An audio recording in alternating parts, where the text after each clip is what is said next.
लोकसभा निवडणुका तोंडावर आल्याने महाराष्ट्रात राजकीय वातावरण तापलं आहे।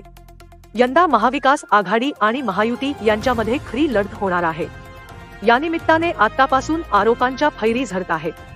खासदार ओमराजे निंबाळकर यांना शिवसेनेचे खासदारकीचे तिकीट देण्यासाठी उद्धव ठाकरे यांना 10 कोटींचा निधी दिला असल्याचा गौप्यस्फोट आरोग्यमंत्री डॉक्टर तानाजी सावंत यांनी केला आहे।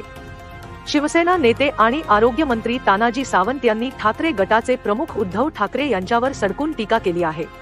खासदार ओमराजे निंबाळकर यांना खासदारकीचं तिकीट द्यावं यासाठी मी ठाकरे गटाचे प्रमुख उद्धव ठाकरे यांना 10 कोटींचा चेक दिला होता, असा मोठा गौप्यस्फोट राज्याचे आरोग्यमंत्री तानाजी सावंत यांनी केला आहे।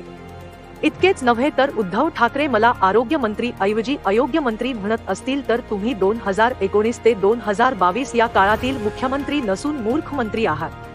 आम्ही आमदार म्हणून तुमची मूर्खमंत्री म्हणून नेमणूक केली, ती आमची चूक, अशी घणाघाती टीका केली। दरम्यान उद्धव ठाकरे यांनी धाराशिव दौऱ्यात भूम येथील सभेत आरोग्यमंत्री डॉक्टर सावंत यांच्यावर अयोग्यमंत्री म्हणून टीका केली होती, त्याला सावंत यांनी उत्तर दिले आहे।